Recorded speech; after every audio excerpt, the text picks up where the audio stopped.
Well, turning to the Kansas State House, should Kansas require your local pastor or priest to report suspicions of child sex abuse to investigators?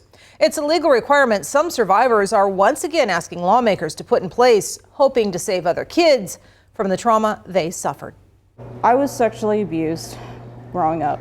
The abuse started when I was 10 and lasted until I was 15.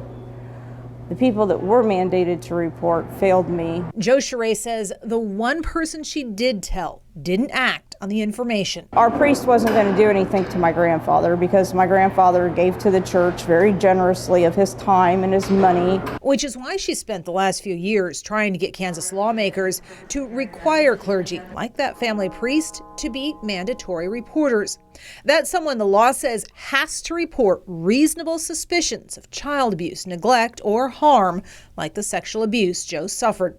Supporters like Jo say religious traditions like the Catholic confessional have been the holdup. I think that when it comes to sexual abuse, domestic violence, that there are some things that the seal of confession should take a backseat to. The spokesperson for the Kansas Catholic Conference says they support this year's version of the bill because this requirement, quote, has already been for many years a part of the child protection policies that apply to priests, deacons, and other religious associated with the Catholic Church in Kansas.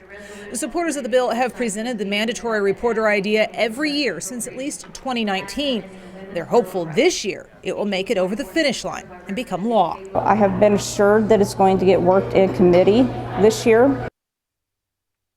And the House Judiciary Committee will hear testimony on that proposal. It's set for tomorrow at 3:30 up at the Kansas State House. Lawmakers tell us in part they believe that is due to Cake News reporting on the situation with the former youth pastor at Eastminster Presbyterian Church. We'll let you know what happens at tomorrow's hearing.